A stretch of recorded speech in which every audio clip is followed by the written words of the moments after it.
नमस्कार दोस्तों, मैं राहुल जलान और स्वागत है आप लोगों का मेरे इस नए वीडियो लेक्चर में। बच्चों, आज के वीडियो लेक्चर में हम लोग सल्फर के बारे में जानेंगे, जो कि ग्रुप 16 का दरअसल सेकेंड मेंबर है। किसके बाद? तो ऑक्सीजन के बाद। ग्रुप 16 में हम लोग जानते हैं बच्चों, ऑक्सीजन, सल्फर, सेलेनियम, टेलुरियम और पोलोनियम नाम से 5 एलिमेंट रहते हैं, जिसमें कि शुरू का जो 4 एलिमेंट है ये नॉन मेटल है और अंतिम वाला पोलोनियम जो है रेडियो एक्टिव मेटल है। ओके, हम लोगों को यहाँ पर सल्फर के बारे में जानना है। सल्फर के बारे में बेसिक बातों को तो मैंने पहले ही बताया है कि सल्फर जो इस एलिमेंट का नाम रखा गया है on the basis of Sanskrit word सुलवेरी। सुलवेरी कहने का क्या मतलब होता है? सुलवेरी मतलब होता है किलर ऑफ कॉपर। दरअसल होता क्या है ना कि सल्फर जो होता है it find high affinity, very high, VERY, very high affinity with किसके साथ? तो कॉपर के साथ। कि कॉपर के साथ सल्फर की रिएक्टिविटी चूंकि बहुत ज्यादा होती है, इस वजह से हम लोग इसे क्या नाम देते हैं? Killer of copper. और किलर ऑफ कॉपर कहने का मतलब कि ये यदि सल्फर को, जैसे ये कॉपर का बर्तन है, उसमें सल्फर डाल दोगे तो ये तुरंत से रिएक्ट कर जाएगा और भयानक तौर पर रिएक्ट करेगा। और ये कॉपर और सल्फर जब आपस में कंबाइन करके किसी भी तरह का सल्फाइड बनाएगा, तो इस सल्फाइड में से कॉपर और सल्फर को अलग कर पाना काफी मुश्किल होता है। That's why sulphur find very high affinity with copper and on this basis it is called सुलवेरी इन संस्कृत। और इसी संस्कृत शब्द के नाम पर या इसी नाम के आधार पर इस एलिमेंट को हम लोग क्या नाम देते हैं? सल्फर। अगर हम लोग सल्फर के इलेक्ट्रॉनिक कॉन्फ़िगरेशन की बात करें बच्चों, तो सल्फर का एटॉमिक नंबर 16 होता है। एटॉमिक नंबर 16 जो है, ये भी एक अजीब सा लॉजिक है कि ग्रुप 16 है, सल्फर किस ग्रुप में है? 16 में, और इसका एटॉमिक नंबर भी 16 ही है। ये कोई भयानक वो स्माइली बना देते हैं, कोई मजाक ही था। खैर, जो भी है, सल्फर का एटॉमिक नंबर 16 है, तो इस आधार पर सल्फर का इलेक्ट्रॉनिक कॉन्फ़िगरेशन क्या होगा? Neon 3s2 3p4। लेकिन साथ में यहाँ पर 3d0 भी लिखना जरूरी होता है, क्योंकि 3d0 के वजह से सल्फर के प्रॉपर्टी में बहुत ही भयानक डिफरेंस देखने को मिलता है बाकी मेंबर ऑफ द ग्रुप से। जैसे कि यहाँ पर हम लोग इसके इलेक्ट्रॉनिक कॉन्फ़िगरेशन को लिख रहे हैं, और 3d0 कहने का क्या मतलब हुआ बच्चों? कि d ऑर्बिटल में एक भी इलेक्ट्रॉन नहीं है। क्या चीज का? सल्फर का। तो यहाँ पर आप लोग देख रहे हो, सबसे पहले देखते हैं 3s ऑर्बिटल और 3p ऑर्बिटल, ये मिला के इसे हम लोग क्या नाम देंगे? Valence shell. तो वैलेंस सेल में कुल मिलाकर कितने इलेक्ट्रॉन है? तो टोटल्स यहाँ 2 और 4, टोटल 6 वैलेंस इलेक्ट्रॉन। तो बताओ, तो ऑक्टेट पूरा करने के लिए इसे और कितने इलेक्ट्रॉन की जरूरत है? 2 इलेक्ट्रॉन की जरूरत। तो ये 2 इलेक्ट्रॉन लेना चाहेगा, और यहाँ पर आप लोग देख रहे हो क्योंकि इसमें 2 अनपेयर्ड इलेक्ट्रॉन है, 2 अनपेयर्ड इलेक्ट्रॉन। अब ऑक्टेट पूरा करने के लिए 2 इलेक्ट्रॉन लेना चाहेगा, इस आधार पर वैलेंसी जो होता है सल्फर का कितना हो जाता है? 2। तो ये तो ऑक्सीजन का भी वैलेंसी 2 होता था, लेकिन यहाँ पर जो ये वैकेंट डी ऑर्बिटल रहता है ना सल्फर में, तो इस वैकेंट डी ऑर्बिटल के वजह से sulfur can expand its valency. ये अपना वैलेंसी जो होता है वो एक्सपेंड कर सकता है कहां तक? तो अप टू 6 तक ये अपना वैलेंसी एक्सपेंड कर सकता है। क्लियर है? वो कैसे आप लोग देखोगे आगे चल के कि सल्फर SF4 SF6 जैसा कंपाउंड बनाता है। इस तरह का कंपाउंड बनाने के लिए सल्फर कौन क्या रिस्पॉन्सिबल है? तो सल्फर में जो वैकेंट डी ऑर्बिटल होता है। यहाँ पर हम लोग क्या देखते हैं? ग्रुप 16 का जो पहला मेंबर है ऑक्सीजन, इस ऑक्सीजन से सल्फर जो होता है कई मामले में एकदम से अलग जैसा प्रॉपर्टी शो करता है। उन सारे डिफरेंट प्रॉपर्टीज को अगर आप लोग ध्यान से देखो, तो सबसे पहला बात साइज से ही हम लोग लेते हैं कि ऑक्सीजन का एटॉमिक साइज जो होता है ये होता है 73 पिकोमीटर। ठीक है?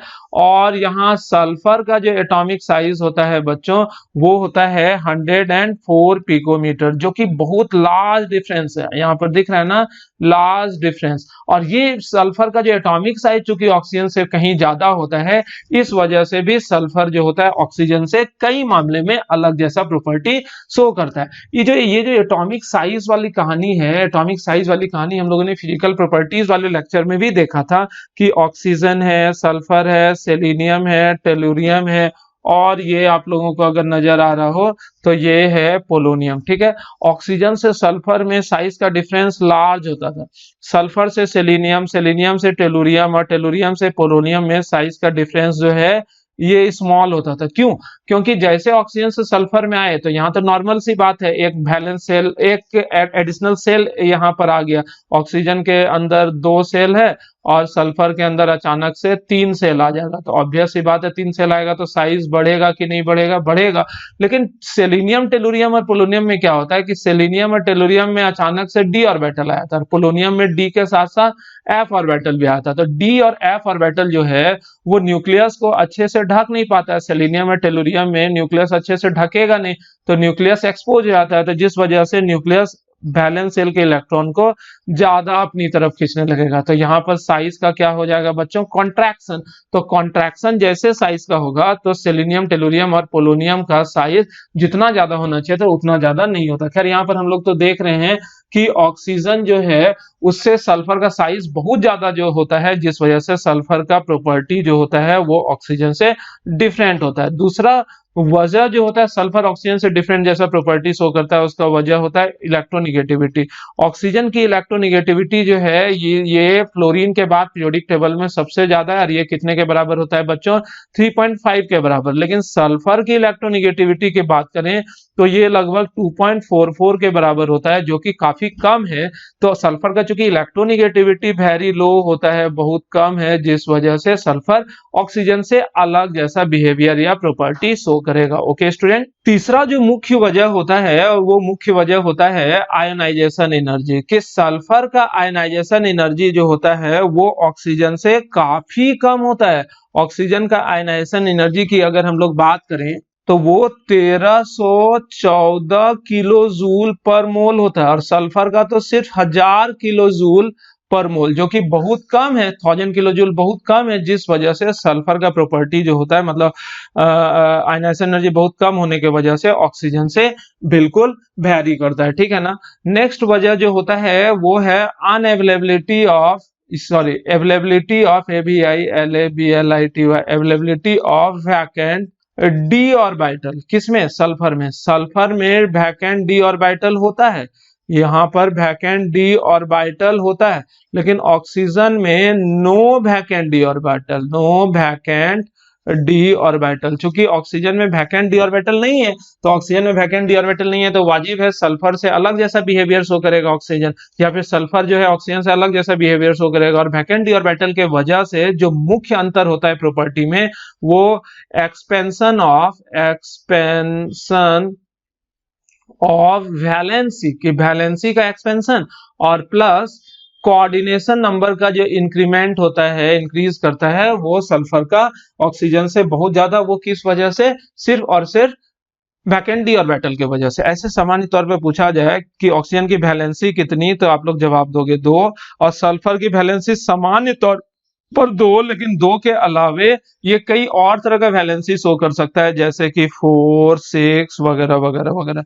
ये है वैलेंसी। इसी तरह कोऑर्डिनेशन नंबर की बात करें तो कोऑर्डिनेशन नंबर ऑक्सीजन ज्यादा से ज्यादा 4 कोऑर्डिनेशन नंबर शो कर सकता है, और सल्फर जो होता है up to 6 coordination number show कर सकता है। ओके स्टूडेंट, ऑक्सीजन की जो साइज काफी छोटी होती है, वेरी स्मॉल साइज, तो जिस वजह से ऑक्सीजन में मल्टीपल बॉन्ड बनाने की कैपेबिलिटी होती है। बहुत छोटा साइज होने के वजह से oxygen is able to form multiple bond, ये मल्टीपल बॉन्ड बनाने की क्षमता रखती है, not only with itself but also with other elements, के बाकी एलिमेंट के साथ भी वो पाई बॉन्ड बना सकता है। लाइक जैसे कि हो सकता है कार्बन, नाइट्रोजन, फास्फोरस एटसेट्रा, मतलब बाकी सारे एलिमेंट से भी ये पाई बॉन्ड बना सकता है। लेकिन सल्फर का साइज जो ज्यादा होता है ना, sulphur not able to form pi bond, ये सामान्य तौर पर पाई बॉन्ड नहीं बनाता, लेकिन एक्सेप्शनली कहीं कहीं पर ये पाई बॉन्ड बना सकता है। जैसे कि आप लोग देखते हो CH2, यहाँ CH2 अगर आप लोग देख रहे हो तो वहां क्या होता है, O double bond S double bond C double bond S दिखा। तो यहाँ पर देख रहे हो सल्फर पाई बॉन्ड बनाया, और सामान्य तौर पर जो सल्फर पाई बॉन्ड बनाता है ना, वहां पर P पाई के अलावे डी पाई पी पाई बॉन्ड देखने को मिलता है, लार्ज साइज ऑफ सल्फर के वजह से। सल्फर का चूंकि साइज बड़ा होता है ना, इसी वजह से। और यही जो सल्फर में अनएबिलिटी होता है पाई बॉन्ड बनाने का, यानी कि सल्फर चूंकि पाई बॉन्ड बना पाता है कि नहीं बना पाता है, नहीं बना पाता है आराम से, तो इसी वजह से sulphur not exist as S2। Sulphur S2 के रूप में नहीं होता है, लाइक O2 रहता है। जैसे ऑक्सीजन आराम से O2 बना लेता है, क्योंकि ऑक्सीजन ऑक्सीजन पाई बॉन्ड बना के ये अपना डाइवैलेंसी पूरा कर लिया। लेकिन सल्फर जो है वो S2 नहीं बनाता है। सल्फर किस रूप में रहता है बताओ? सल्फर एसिड के रूप में रहता है, एलिमेंटल स्टेट में। एसिड भूल गए होगे, एक बार बना देता हूं, मुझे ये स्ट्रक्चर बनाने में मजा आता है। इस वजह से इस स्ट्रक्चर को हम लोग क्राउन स्ट्रक्चर भी बोल सकते हैं, पकड़ रिंग लाइक स्ट्रक्चर भी बोल सकते हैं। रोम्बिक सल्फर, मोनोक्लिनिक सल्फर इस रूप में रहता है।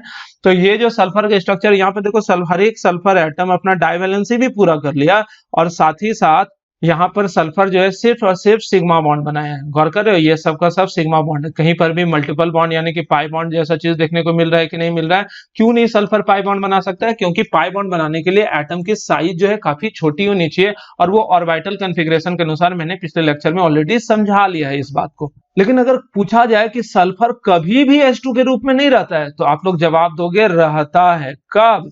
जब हम लोग वेपर फेज में देखेंगे, वेपर फेज में एट वेरी हाई टेम्परेचर, बहुत ज्यादा टेम्परेचर जो रहता है लगभग 600 डिग्री सेल्सियस के ऊपर, तो इस स्थिति में हम लोग देखते हैं कि सल्फर जो होता है वो किस रूप में रहता है बच्चों? H2 के रूप में रहता है। और यहाँ पर H2 जो है ये पारामैग्नेटिक बिहेवियर शो करता है, लाइक O2। जैसे O2 भी पारामैग्नेटिक होता है ना, उसी तरह H2 भी पारामैग्नेटिक बिहेवियर शो करता है। हाउएवर सामान्य रूप से सल्फर एसिड रहता है, और एसिड जो है वो कैसा है बच्चों? डायामैग्नेटिक। याद रखना है इन चीजों को, सब चीज याद रखना है। इनऑर्गेनिक केमिस्ट्री कहीं न्यूमेरिकल तो देखने को मिलेगा नहीं, ये सारी चीजें जो है आप लोगों को याद ही रखनी पड़ेंगी। अब बच्चों अगर हम लोग ऑक्सीडेशन स्टेट की बात करें, अब हम लोग आ जाते हैं किस बात पर? ऑक्सीडेशन स्टेट की बात। तो ऑक्सीजन का ऑक्सीडेशन स्टेट सामान्य तौर पर -2 कहां? ऑक्साइड में -1 कहां? पर ऑक्साइड में -1/2 कहां? सुपर ऑक्साइड में। और +1 O2F2 में, और +2 OF2 में। ये तो एक्सेप्शनल है, सिर्फ दो ही कंपाउंड में ऐसा देखा जाता है। सामान्य तौर पर ऑक्सीजन -2 ऑक्सीडेशन स्टेट में रहता है। सल्फर की बात करें बच्चों, तो सल्फर भी -2 ऑक्सीडेशन स्टेट में सामान्य तौर पर रहेगा, लेकिन इसके साथ साथ +2, +4 और +6 ऑक्सीडेशन तक भी ये जाता है। ऐसे +1 भी रेयरली देखने को मिलेगा, लेकिन ये एक्सेप्शनल है। सामान्य तौर पर ये -2, +2, +4, +6 कई तरह के ऑक्सीडेशन स्टेट में आता है। तो ये +4 और +6 ऑक्सीडेशन जो स्टेट है, ये सिर्फ और सिर्फ सल्फर में वैकेंट डी ऑर्बिटल होने के वजह से होता है। अगर ये वैकेंट डी ऑर्बिटल नहीं होता तो ये +2, +4 और +6 में नहीं जा सकता था। इस तरह से हम लोगों ने देखा बच्चों कि ऑक्सीजन और सल्फर में क्या क्या डिफरेंस होता है, और वो डिफरेंस का मुख्य वजह जो है वो क्या होता है। ठीक है बच्चों, अब हम लोग देखते हैं ऑकरेंस किस चीज का? तो सल्फर का। सल्फर का क्या क्या ऑकरेंस है? तो एलिमेंटल स्टेट की अगर बात करें, तो एलिमेंटल स्टेट में, या फिर जिसे हम लोग बोलते हैं फ्री स्टेट में, सल्फर पाया जाता है पृथ्वी पर इन वॉल्केनिक रीजन। वॉल्केनिक रीजन समझते हो ना बच्चों? आप लोग जानते होंगे पहाड़ के ऊपर से ये ज्वालामुखी जो है, जिसे वॉल्केनो बोलते हैं, इस रीजन में सल्फर मुख्य रूप से पाया जाता है। किस किस कंट्री में? तो जवाब है इसका सिसिली, नाम से भी अजीब लग रहा होगा, इटली, एक जैसा नाम लग रहा होगा, साउथ अमेरिका, जापान जहां पर बहुत ज्यादा ज्वालामुखी है, रसिया, इस तरह के कई सारे कंट्रीज में कहां पर पाया जाता है? ये वॉल्केनिक रीजन में। ओके, लेकिन अगर पूछा जाए कि सबसे ज्यादा मात्रा में कहां पाया जाता है, तो अमेरिका में LOUSIANA, पिछले साल स्टूडेंट को यहीं पर पिकनिक पर ले गए थे, तो अमेरिका में लुसियाना, टेक्सास, इस तरह के जगह पर large deposit of sulphur is found, कि वहां पर सल्फर का बहुत ज्यादा मात्रा में डिपॉजिट है। कहां पर? लुसियाना, टेक्सास वगैरह। इस बार कोरोना था इसलिए नहीं ले जा सके कहीं, लेकिन अगले बार फिर तुम लोगों को ले जाएंगे मोती झील। ओके, मोती झील घुमाने के लिए। अगर इंडिया की बात करें बच्चों, तो इंडिया में ये सल्फर जो है कहाँ पाया जाता है? ज्वालामुखी रीजन जो होता है, MUKHI, Jwalamukhi region of Kangra district, KNG RADISTRICT। आप लोगों से सवाल है आज का, कौन बनेगा कंगालपति? तो यहाँ उसका सवाल ये है, कांगड़ा डिस्ट्रिक्ट इंडिया के किस स्टेट में पाया जाता है? ठीक है, ये आप लोग पता करके डिस्क्रिप्शन बॉक्स में देना होगा तो देना, जैसे डाउनलोडेड वीडियो में कहाँ डिस्क्रिप्शन बॉक्स आएगा। खैर, जब ये तो आप लोग कर सकते हो। और आप लोग जानते ही हो कि सल्फर जो होता है ये फ्री स्टेट में पाया जाता है कि कंबाइंड स्टेट में? तो सल्फर जो होता है ये हमेशा कंबाइंड स्टेट में बच्चों पाया जाता है। तो किस किस रूप में सामान्य रूप से ये पाया जाता है? तो ये सल्फाइड्स के रूप में पाया जाता है। यहाँ पर कुछ कुछ सल्फाइड का नाम लिख रहे हैं, पहले भी मैंने बताया था, बस एक बार रिवीजन कर लेते हैं कि नाम आप लोगों को याद है कि नहीं। नाम याद रखना क्यों जरूरी है बच्चों? क्योंकि नाम जो है मेटलर्जी वाले चैप्टर में भी पूछा जाता है। तो ये जैसे CuFeS2 है तो इसका नाम बताओ। इसका नाम है कॉपर पायराइट्स। ZnS इसका नाम क्या है? Zinc blende. HgS इसका नाम क्या है बच्चों? सिनेबार। FeS2 इसका क्या नाम है? आयरन पायराइट, या इसे ही हम लोग क्या नाम देते हैं? फूल्स गोल्ड। PbS इसका नाम क्या है बच्चों? गैलेना। Cu2S इसका नाम क्या है? Copper glance. तो ऐसा कई तरह का सल्फाइड है जहां पर कि सल्फर पाया जाता है। इसके साथ ही बहुत तरह के सल्फेट्स में भी सल्फर जो होता है वो मुख्य रूप से पाया जाता है। सल्फेट में अगर आप लोग नाम याद रखो, CuSO4.5H2O इसका नाम बच्चों बताओ, ब्लू विट्रॉल। FeSO4.7H2O इसका नाम बच्चों बताओ, white vitriol, sorry green vitriol. ZnSO4.5H2O इसका नाम क्या हो जाएगा? White vitriol. CaSO4 इसे हम लोग क्या बोल देते हैं? जिप्सम का एनहाइड्राइड। और अगर CaSO4.2H2O रहा तो इसे बोलेंगे जिप्सम। CaSO4.5H2O रहा तो इसे प्लास्टर ऑफ पेरिस बोलेंगे। और BaSO4 रहा बच्चों तो उसे बेराइट्स बोलते हैं। और अगर MgSO4.7H2O रहा तो इसे इप्सम सॉल्ट भी बोल देते हैं। तो इन चीजों को बच्चों आप लोगों को याद रखना है। इन चीजों के बारे में मैंने पिछले लेक्चर में भी आप लोगों को बताया था। ऐसे आप लोगों को पता होना चाहिए कि एटमॉस्फेयर में भी थोड़ा बहुत सल्फर रहता है। एटमॉस्फेयर में भी थोड़ा बहुत सल्फर रहता है, लेकिन किस रूप में? H2S गैस के रूप में, ये एज पॉल्यूटेंट के जैसा ये H2S गैस के रूप में भी रहता है। कहाँ से आता है H2S? तो बहुत तरह का मेटलर्जिकल ऑपरेशन से, इंडस्ट्री वगैरह से ये निकलता है, वॉल्केनो से ये निकलता है। तो ये सारा चीज मौजूद रहता है एटमॉस्फेयर में भी थोड़ा बहुत। ऑर्गेनिक सब्सटेंस की अगर हम लोग बात करें, ऑर्गेनिक सब्सटेंस हैंग कर जाता है रे कि ऑर्गेनिक सब्सटेंस की अगर हम लोग बात करें तो ऑर्गेनिक सब्सटेंस में आप लोग अपना बाल नोच लेना, उसमें रहता है। बाल नोचे, यदि आप लोगों के शरीर से ऊल निकल रहा होगा, ऊन निकलता है तो उसमें रहता है। और बाकी आप लोग सोचो कि एक ऑमलेट बनाने का रेसिपी, कोई भी ऑमलेट बनाते हो तो ऑमलेट बनाने के रेसिपी पे क्या क्या होता है? एग में रहता है। प्याज देते हो कि नहीं? तो ओनियन में रहता है। लहसुन देते हो कि नहीं? तो गार्लिक में रहता है। और कई और तरह के प्रोटीन्स में भी रहता है। तो ये सब याद रखने का तरीका है। जैसे बाल नोच लिए, ऊल हो गया, ऊल भेड़ वेड़ में रहता है, आप लोग हो कि नहीं? अंडा, ओनियन, प्याज, सॉरी ये गार्लिक, जिंजर मत लिख देना, ये अदरक उदरक में नहीं रहता, अदरक खाना मना है। अब हम लोगों को पढ़ना होता है बच्चों एलोट्रोपिक फॉर्म्स ऑफ सल्फर, कि सल्फर का एलोट्रोपिक फॉर्म क्या क्या होता है। तो सल्फर के एलोट्रोपिक फॉर्म की अगर हम लोग बात करें तो ढकलेल्स, मैंने पहले ही आप लोगों को बताया है। रोम्बिक सल्फर जिसे हम लोग क्या बोलते हैं? Alpha sulphur. रिवाइज कर रहे हैं, मोनोक्लिनिक सल्फर क्या बोलते हैं? Beta sulphur. किस कलर का होता है? पीला। याद है? ये ब्राइट येलो, ये डल येलो। याद तो कुछ भी नहीं होगा, याद करना है बच्चों, कॉपी लिखना है और इन चीजों को याद करना है। और लेक्चर में कुछ भी नया दिख रहा है तो उसे भी ऐसे यहाँ बोल ही देता हूँ। Gamma sulphur, alpha beta gamma sulphur किसे बोलते थे? प्लास्टिक सल्फर को। ये डेल्टा सल्फर किसे हम लोग बोलते थे? Colloidal sulphur. उन चीजों के बारे में बारीकी से मैंने शायद पहले दूसरे लेक्चर में ही आप लोगों को अच्छे से बताया था। तो एलोट्रोप्स ऑफ सल्फर को स्किप कर रहा हूँ। और अब हम लोग आते हैं कंपाउंड्स ऑफ सल्फर पर। सल्फर का क्या क्या कंपाउंड होता है? POUN, कंपाउंडर नहीं बोल रहा हूं, कंपाउंड्स ऑफ सल्फर, ठीक है ना? ये कंपाउंड्स ऑफ सल्फर है, ठीक है।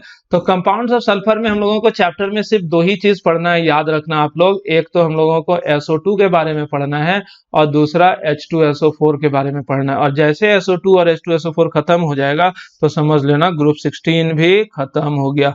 खत्म हुआ मेरे द्वारा आपके द्वारा आप जब तक बैठ के कुर्सी पर बैठ के ऐसे पढ़ोगे नहीं, ये टेबल गजब फोटो बन गया रे भाई, ये एकदम आंख लगा के ये किताबा को ऐसे ऐसे पढ़ोगे नहीं, ये ऐसे आप लोग का आंख है और ये आप लोगों का कान है मान लो, सॉरी, और पूछ नहीं होना जो भी है। तो ये जो है ये क्या चीज है और करना क्या है, देखो यहाँ टेक्निक बता रहे हैं, ध्यान से देखना। जैसे ये जो आप लोग पढ़ रहे हो ना, यहाँ पर दीवार है, ठीक है, दीवार में, ये दीवार है, ध्यान से देखना रे भाई, दीवार में है और दीवार में यहाँ पर कांटी ठोक दिए, ठीक है ना, दीवार में कांटी ठोक देना और ये जो आपके बाल का चोटी है उस चोटी को ये कांटी में बांध देना, या जो भी है जिसका जो चोटा है वो सॉरी जो है मतलब जो है चोटी चोटा जो है, तो वो भी बांध देना। और जैसे रात में सुबह में 5:30 बजे वीडियो देखते देखते देखते नींद आएगा, खपाक से ही बाल खींचा जाएगा, ऑटोमेटिक आपका नींद टूट जाएगा। तो ये टेक्निक है, किसी को बताना ना, एकदम लाइव स्ट्रीमिंग में ये बता रहा हूँ, ये सारा टेक्निक किसी को नहीं बताओगे भाई। ये टेक्निक से ही पढ़ पढ़ के बच्चा प्रधानमंत्री बन जाता है, साइंटिस्ट बन जाता है, ठीक है, ऐसे ही एपीजे अब्दुल कलाम थोड़े ना है। तो खैर जो है, अब हम लोगों को ये जानना था कि हम लोगों को इस ग्रुप में क्या क्या पढ़ना है बच्चों, इस वाले ग्रुप में सल्फर के कंपाउंड के बारे में। तो दो, एक SO2 और एक H2SO4। तो चलो बच्चों आज हम लोग शुरू करते हैं SO2, इसी लेक्चर में हम लोग कंप्लीट करने की कोशिश करेंगे। This is what, this is sulphur dioxide, this is what, this is called sulphur dioxide, ठीक है ना। सबसे पहले बच्चों हम लोग देखते हैं what is the structure of sulphur dioxide, STRUCTURE of SO2। ये भी हम लोगों ने पहले देख रखा है कि सल्फर डाइऑक्साइड के स्ट्रक्चर की बात करें, 1 2 3 4 5 6, और ये दूसरा ऑक्सीजन है 1 2 3 4 5 6, ये इस तरह से एक दिखा और ये दूसरा इस तरह से है 2 दिख गया। तो यहाँ पर सल्फर और ऑक्सीजन की वैलेंसी तो पूरी हो गई। ये ऑक्सीजन जो है वो कुछ इस तरह से आप लोगों को नजर आ रहा होगा, ठीक है ना, ये सल्फर ऑक्सीजन कुछ इस तरह से नजर आ रहा होगा। तो गौर करोगे यहाँ सल्फर में बॉन्ड पेयर अगर हम लोग काउंट करें 2 तो लोन पेयर 1, तो उस आधार पर सल्फर का स्ट्रक्चर क्या होगा, ये लोन पेयर ऑफ इलेक्ट्रॉन तो अपनी जगह पर होगा, यहाँ पर इधर कोऑर्डिनेट बॉन्ड हो गया और यहाँ पर डबल बॉन्ड। तो इसका रेजोनेटिंग स्ट्रक्चर की अगर हम लोग बात करें तो यहाँ पर कितना रेजोनेटिंग स्ट्रक्चर होगा, 2 रेजोनेटिंग स्ट्रक्चर्स। कितना रेजोनेटिंग स्ट्रक्चर है बच्चों, 2 तरह का रेजोनेटिंग स्ट्रक्चर, वो क्या क्या वो भी आप लोगों को अगर याद हो तो ऐसे एक कोऑर्डिनेट बॉन्ड इधर, डबल बॉन्ड O इधर, और यहाँ पर लोन पेयर भी हम लोग दिखाई देते हैं, यहाँ पर लोन पेयर, और दूसरा जो है ये सल्फर जो है ये लोन पेयर इधर, यहाँ पर डबल बॉन्ड O और यहाँ पर कोऑर्डिनेट बॉन्ड O, 1 2 3 4 5 6, 1 2 3 4, ठीक है ना। तो इस तरह से हम लोग देखते हैं। तो इसका रेजोनेंस हाइब्रिड स्ट्रक्चर क्या होगा, रेजोनेंस हाइब्रिड स्ट्रक्चर, ठीक है ना। रेजोनेंस हाइब्रिड स्ट्रक्चर की अगर हम लोग बात करें तो क्या होगा, ये सल्फर है, लोन पेयर तो अपनी जगह पर है ही, यहाँ पर देखो इस ऑक्सीजन के साथ कभी सिंगल बॉन्ड है और कभी डबल बॉन्ड है, तो एज एन एवरेज तुम्हारा इस तरह से बॉन्ड होगा। दूसरा, इस तरफ के ऑक्सीजन के साथ भी आप लोग गौर करोगे कभी डबल बॉन्ड है और कभी सिंगल बॉन्ड है, तो यहाँ पर भी इस तरह से आएगा। तो बताओ, तो यहाँ पर अगर आप लोगों से पूछा जाए कि बॉन्ड ऑर्डर भैया कितना हो जाएगा, तो बॉन्ड ऑर्डर बोलोगे 2 +1, 2 + 1/2, 2 + 1/2 = 1.5। याद रहेगा ना कि यहाँ पर बॉन्ड ऑर्डर जो है बच्चों वो कितना हो जाएगा, ये 1.5 के बराबर हो जाएगा। क्लियर है। अब बॉन्ड लेंथ और बॉन्ड एंगल की बात करें, वो अगर आप लोगों को याद है तो ये 119 डिग्री इसका बॉन्ड एंगल था, और बॉन्ड लेंथ जो था वो था बच्चों 143 पिकोमीटर, ठीक है ना। तो ये सब कुछ याद रखने की जरूरत नहीं है, थोड़ा बहुत याद रखना सिर्फ इतना कि लोन पेयर ऑफ इलेक्ट्रॉन के वजह से ये बॉन्ड एंगल 120 डिग्री से कम हो जाता है। यहाँ पर हाइब्रिडाइजेशन जानना चाहिए, तो ये सल्फर का जो हाइब्रिडाइजेशन है, यहाँ देखो 1 सिग्मा, 2 सिग्मा और 1 लोन पेयर, 3 के अनुसार क्या हो जाएगा, sp2। और इस चीज को भी आप लोग याद रखना कि hybridisation of sulphur in both SO2 as well as SO3 is sp2। याद रखना SO3 में भी और SO2 में भी दोनों जगह सल्फर का हाइब्रिडाइजेशन स्टेट जो होता है वो कितने के बराबर होता है, sp2 के बराबर। तो अगर पूछा जाए बच्चों कि यहाँ सल्फर का जो स्ट्रक्चर है उसमें कितना लोन पेयर ऑफ इलेक्ट्रॉन है, तो आप लोग जवाब दोगे 1। और इस शेप का नाम क्या है, तो इसे हम लोग बैंड शेप बोलते हैं या फिर भी शेप भी बोल देते हैं। इसे हम लोग क्या नाम देते हैं, या तो बैंड शेप भी बोलते हैं या तो भी शेप भी बोल देते हैं। अब आते हैं बच्चों कि how SO2 gas is prepared, कि SO2 गैस हम लोग बनाते कैसे हैं, यानी कि PARATION ऑफ SO2, कि SO2 गैस बनाने का क्या क्या तरीका होता है। तो इन सारे तरीकों को मैं यहाँ लिखता चला जा रहा हूँ और आप लोग बेहतर होगा कि याद भी करते चले आना। जैसे सबसे पहला है बाय कंबसन ऑफ सल्फर, कि सल्फर को सीधे ऑक्सीजन में आप लोग जला दो और ये जैसे जलेगा तो ये बर्न हो जाता है, सीधे जल जाता है सल्फर को और ये बन जाता है क्या, 8SO2 गैस। समझ में आ रहा है कि सल्फर सॉलिड जो है ऑक्सीजन गैस के साथ जलकर सीधा SO2 गैस में कन्वर्ट हो जाता है।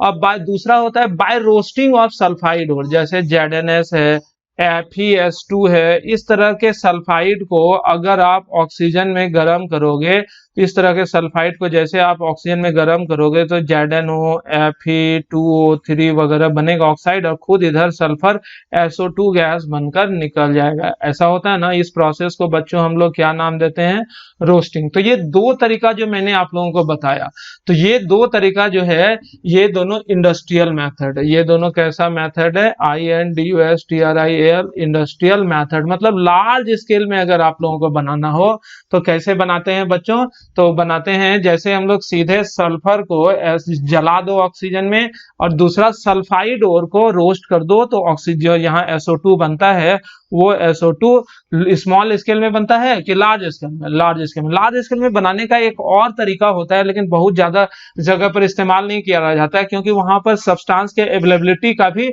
बात होता है। यानी कि जैसे कि इंडिया में सल्फाइड और आराम से मिलता है तो ऑब्वियस सी बात है इस मेथड को इस्तेमाल करेंगे।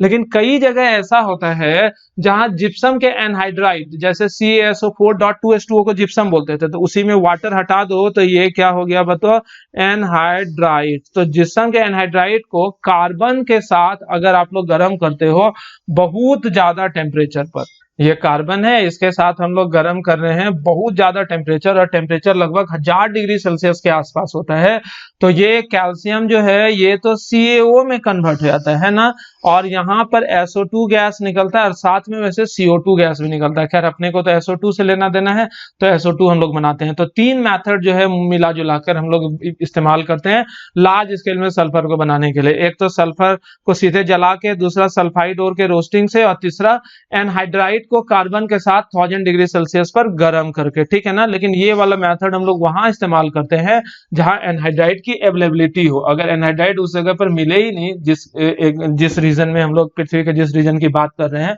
तब तो बात ही नहीं है। अब जो नेक्स्ट मेथड है जिसको कि लार्ज स्केल में नहीं बल्कि स्मॉल स्केल की अगर हम लोग बात करें, स्मॉल इस्तेमाल की जाती होगी, तो वो है कि सल्फर को सल्फ्यूरिक एसिड के साथ अगर आप ट्रीट करोगे, सल्फर है उसे अगर सल्फ्यूरिक एसिड, और लेकिन ये सल्फ्यूरिक एसिड कैसा होना चाहिए, कॉन्सेंट्रेटेड, तो इसके साथ ट्रीट करोगे ना तो ये SO2 गैस बनता है और साथ में H2O। लेकिन यहाँ पर क्या होता है, ऑक्सीडेशन किसका, रिडक्शन किसका, यहाँ देखो सल्फर का ऑक्सीडेशन नंबर 0 है, यहाँ सल्फर का ऑक्सीडेशन नंबर +6 है, यहाँ +4 है। तो आप लोग क्या गौर कर रहे होगे कि जिस सल्फर से SO2 बना रहे हैं उसका ऑक्सीडेशन हुआ है, और जिस H2SO4 के सल्फर की अगर हम लोग बात करें तो उसका रिडक्शन हुआ है। खैर यहाँ पर जो भी होना था हो गया। अब हम लोग नेक्स्ट मेथड की अगर बात करें तो सल्फाइट या बाइसल्फाइट, जैसे Na2SO3, इसे हम लोग क्या नाम देंगे, सल्फाइट, ITE है, या NaHSO3, इसे हम लोग क्या नाम देते हैं बच्चों, बाइसल्फाइट, ठीक है ना। सल्फाइट या बाइसल्फाइट को किसी एसिड के साथ अगर आप लोग ट्रीट करोगे, जैसे HCl है, ये HCl एसिड है, इसके साथ ट्रीट करो ना तो अपना NaCl H2O वगैरह निकल जाता है, NaCl H2O वगैरह निकल जाता है। लेकिन साथ में इधर कौन सा गैस रिलीज होता है, SO2 गैस रिलीज होता है। यानी कि सल्फाइट, याद कर लो, सल्फाइट या बाइसल्फाइट के साथ भी SO2 गैस हम लोग बना सकते हैं। तो इतना सारा मेथड था, इन सारे मेथड को याद करना जरूरी है। लिख तो लिया हम लोगों ने, जिसके इस याद रखने के तरीका को हम लोग क्या नाम दे देते हैं, सुमरी करो, ठुमरी नहीं है। ऐसा नहीं कि वीडियो लगा के डांस करते लग जाना तुम लोग ठुमरी, दिखा, यहाँ नीचे दिखा देते हैं क्या लिख रहे हैं, सुमरी। ठीक है, तो सुमरी में याद करो जल्दी से, एकदम पूरा फोकस जो है यहाँ पर आप लोग लगा लेना। सबसे पहला कि एसिड सल्फर को जला दो, इसे क्या नाम दिए बच्चों मैंने, बरन। ठीक है ना, बरन कर लिए।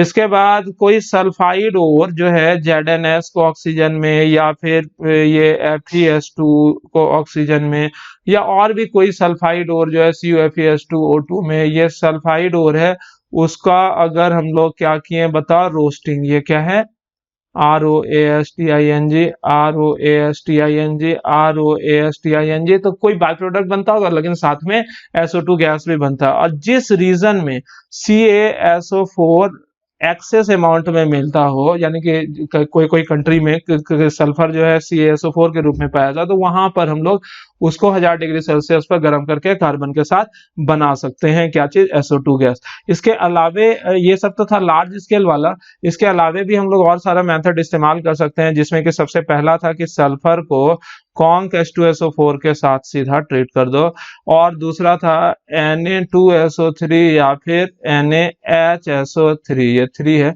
इसको अगर आप कोई एसिड HCl HBr वगैरह के साथ भी, यहाँ HBr लिख दिया जानबूझ के कि ऐसा मन में नहीं बैठ जाए कि HCl ही ये रिएक्शन देता है, तो इस तरह के सब्सटेंस के साथ अगर ट्रीट हो जाए तो आप लोग जान लेना कि वो SO2 गैस बनाएगा। ठीक है ना, तो इस तरह से बच्चों हम लोग SO2 गैस बनाते हैं। 1 मिनट वीडियो को पॉज कर लो, या हम जो एक कहानी या कुछ बोल रहे हैं उस कहानी को सुनते हुए याद करते चले जाओ कि सल्फर को जला के ZnS FeS CuFeS2 यानी सल्फाइड और के रोस्टिंग के बाद, या जिप्सम जो है के एनहाइड्राइड को कार्बन के साथ 1000 डिग्री सेल्सियस में गर्म करके, और नेक्स्ट स्मॉल स्केल में अगर बनाना हो तो सल्फर को कॉन्क H2SO4 के साथ, सोडियम सल्फाइड को HCl के साथ, सोडियम बाइसल्फाइड को HBr के साथ अगर हम लोग ट्रीट करेंगे तो बच्चों क्या चीज बन जाएगा, SO2 गैस। यदि आप लोगों को याद हो गया है तो बस कैसे मुझे बताओगे, आप लोग अपना मोबाइल पटक लो, सॉरी मतलब मोबाइल दिमाग पर पटक लो, आप लोगों का कपाड़ फूल जाएगा, तो वही फोटो भेज दो हमको। और अगर कपाड़ फूला हुआ है तो इसका मतलब आप लोगों को याद हुआ है, नहीं फोटो भेजे तो नहीं याद हुआ है। ठीक है, तो कोई बात नहीं, दोबारा इस्तेमाल करो और दोबारा कपाड़ फूला। अब हम लोग क्या देख रहे हैं, फिजिकल प्रॉपर्टीज, PHYSICAL PROPRTIES। ठीक है, ये है फिजिकल प्रॉपर्टीज। फोटो भेजो रे जल्दी, अरे बाप, 2 बच्चे का आ भी गया, ये कपाड़ फूल गया उसका, बाप रे, ऐसा कोई कपाड़ फुलाता है रे, बाप रे। अरे सर, ये क्या है, किताब, ओ कपाड़ में बाल उखड़ा हुआ है, किसका फोटो है इसमें, यहाँ यहाँ यहाँ यहाँ यहाँ यहाँ बाल है, बाल है, यहाँ बीच का बाल गायब है, यहाँ पर क्यों, ओ अच्छा, वही चोटी टांगे तो चोटी उखड़ गया, बाल के सही थे, और कोई बात नहीं, चलो चलेगा चलेगा, कोई नहीं, पढ़ाई करो पढ़ाई करो। फिजिकल प्रॉपर्टीज, या फिजिकल प्रॉपर्टीज अगर SO2 की बात करें तो कलरलेस गैस होता है। ये गैस है कैसा, COLOURLESS, कलरलेस गैस। SO2 जो होता है ना, देखने में कोई रंग होता ही नहीं है, पंजेंट होता है, PUNGENT, और सफोकेटिंग CATING, स्मेल। ये मेरे से बेहतर कौन जान सकता है सफोकेटिंग स्मेल क्या होता है। जब क्लास में पढ़ाते थे ऑफलाइन, कितना तकलीफ होता था, क्लासरूम है, मास्टर यहाँ पर खड़ा होके पढ़ा रहा है, अब बचपन सब आया जैसे, तो कैसा खतरनाक, सब बिना नहले आते थे, तो सफोकेटिंग स्मेल में भी पढ़ाना होता था। ये मेरे से बेहतर कौन जान सकता है, खैर जो भी है। तो SO2 का स्मेल कैसा होता है, कलरलेस गैस होता है, पंजेंट स्मेल और सफोकेटिंग स्मेल होता है। लेकिन यहाँ पर ये मत समझ लेना कि ये जहरीला होता है, क्योंकि अगर सफोकेटिंग स्मेल का मतलब जहरीला होता तो आज हम पढ़ाने के लायक रहते हैं नहीं। सफोकेटिंग स्मेल करने का मतलब प्रदूषण टाइप से है, लेकिन जान नहीं ले सकता है। ठीक है ना, अगर हम लोग बात करें कि ये हवा से भारी की कमजोर, तो लाइटियर नहीं, heavier, HAVIER, heavier than air. और मैंने पहले भी बताया था कि कोई भी गैस हवा से भारी है कि हल्का है, यानी कि उसका डेंसिटी जो है SO2 गैस का, जैसे हम लोग बात करें तो ये जो है हवा से ज्यादा होगा कि कम, ज्यादा होगा डेंसिटी ऑफ एयर से। इन बातों को हम लोग कैसे जानते हैं, अगर आप लोग सीखना चाहते हो तो 2 मिनट यहाँ समय दे दो, कि हम लोग मानते हैं मोलर मास ऑफ एयर जो है 29 ग्राम। दरअसल एयर जो है ना, मिक्सचर ऑफ डिफरेंट गैसेस है, तो उन सारे गैसेस का एवरेज मोलर मास जो होता है वो लगभग 29 ग्राम होता है। अब कोई भी गैस है, जैसे CO2 है, हम लोगों को पता करना है ये हवा से भारी है कि कम, तो CO2 का मोलर मास हम लोग देख लेते हैं कितना होता है, 44 ग्राम। देखें, ये हवा से ज्यादा है, यानी कि CO2 हवा से भारी होगा। क्लियर है बच्चों, उसी तरह अगर आप लोगों से पूछा जाए ऑक्सीजन जो है, ऑक्सीजन का मोलर मास 32 ग्राम होता है, हवा से भारी कि हल्का, तो हवा से भारी होगा, है ना। तो 29 से ज्यादा है कि कम है, बस यही देखना है। यदि हम लोग हाइड्रोजन की बात करें हवा से भारी कि हल्का, तो हाइड्रोजन का मोलर मास 2 ग्राम, तो ये हवा से हल्का है।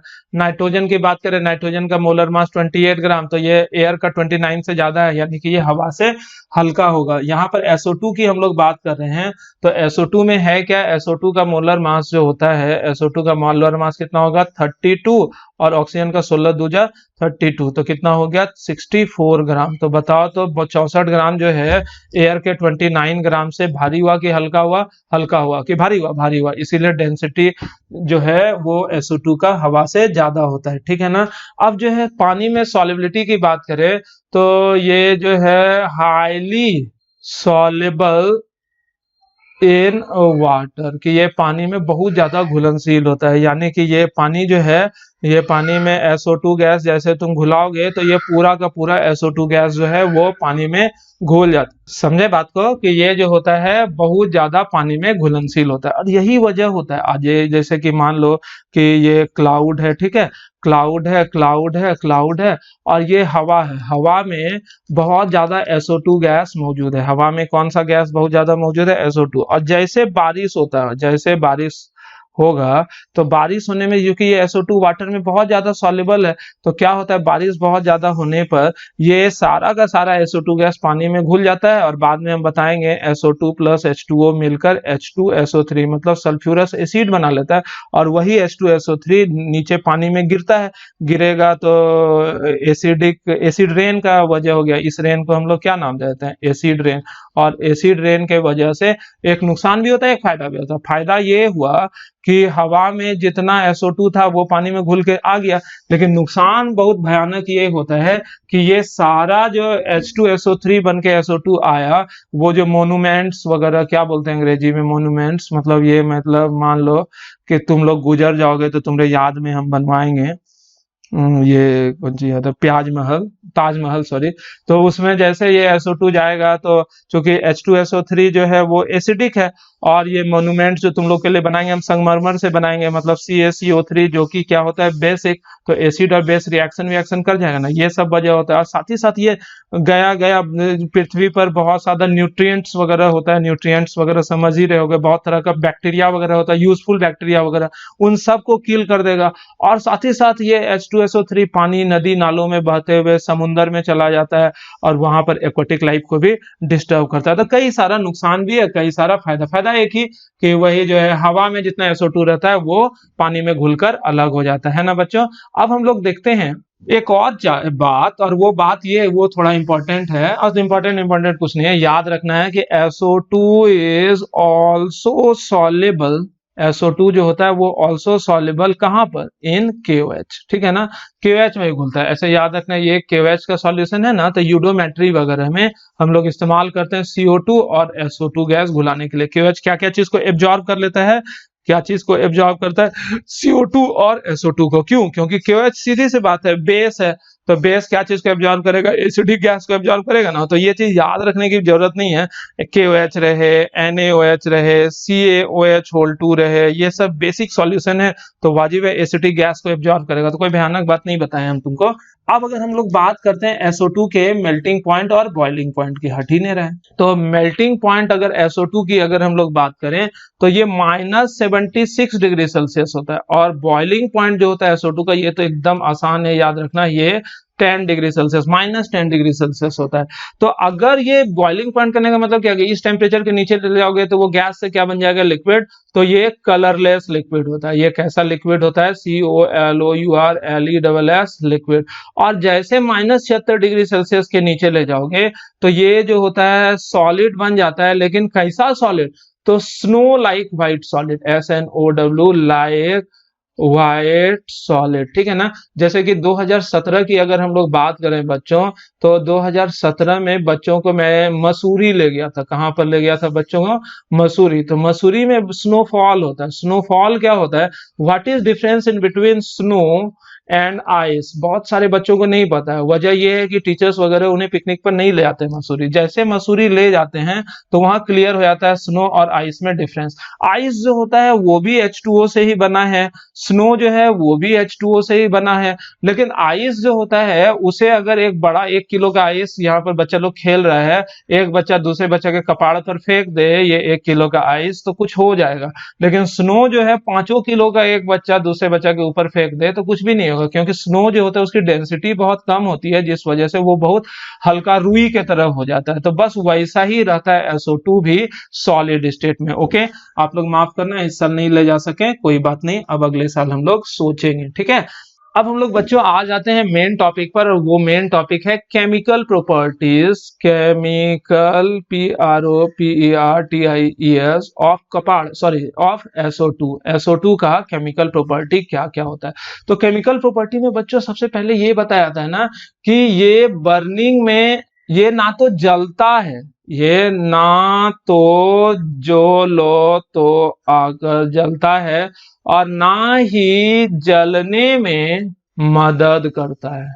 समझे बात को, ये बात याद रहेगा कि जैसे ऑक्सीजन है ये खुद नहीं जलता है लेकिन जलने में मदद करता है, हाइड्रोजन जो है ये खुद जलता है, लेकिन यहाँ पर क्या होता है कि ये SO2 जो है ना तो ये खुद जलता है और ना ही जलने में मदद करता है। लेकिन फिर भी अगर बर्निंग मैग्नीशियम और पोटेशियम जो जल रहा है ऑलरेडी, जैसे मैग्नीशियम रिबन है, ये मैग्नीशियम रिबन है लेबोरेटरी में, ये ऑलरेडी जल रहा है, ये ऑलरेडी जल रहा है, ऑलरेडी जल रहा है, और इसको हम लोग इस पूरे मैग्नीशियम रिबन को एक डब्बा है क्या चीज का, SO2 का, उस डब्बे में डाल दें। तो उस डब्बे में जैसे डाल दोगे तो ये बुझ जाना चाहिए, लेकिन नहीं, बर्निंग मैग्नीशियम और potassium continue to burn in the atmosphere of SO2। Clear है, याद रहेगा, बर्निंग मैग्नीशियम या फिर ये क्या था पोटेशियम, ये लगातार जलते रहता है इन द एटमॉस्फेयर ऑफ क्या चीज, SO2, और खुद क्या चीज में कन्वर्ट हो जाता है, MgO और सॉरी MgS, याद रहेगा। लेकिन पोटेशियम जो होता है SO2 में रिएक्ट करके कुछ अलग सा सब्सटेंस बनाता है, K2SO3 और K2H2O3। क्लियर है, तो इस तरह से ये मैग्नीशियम जो होता है SO2 में जलते रहता है। ये बात बहुतों को नहीं आया होगा समझ में, इसको देखते हैं ध्यान से कि वही चीज दोबारा बोलते हैं। जैसे लेबोरेटरी में तुम लोग ध्यान दोगे ना कि ये मैग्नीशियम का रिबन है, ठीक है, जो आप लोग चुराते थे लेबोरेटरी से, ठीक है, तो वो मैग्नीशियम रिबन में आप लोग आग लगा दिए तो फ्लेम लगा दोगे तो ये जलने लगेगा, जल रहा है।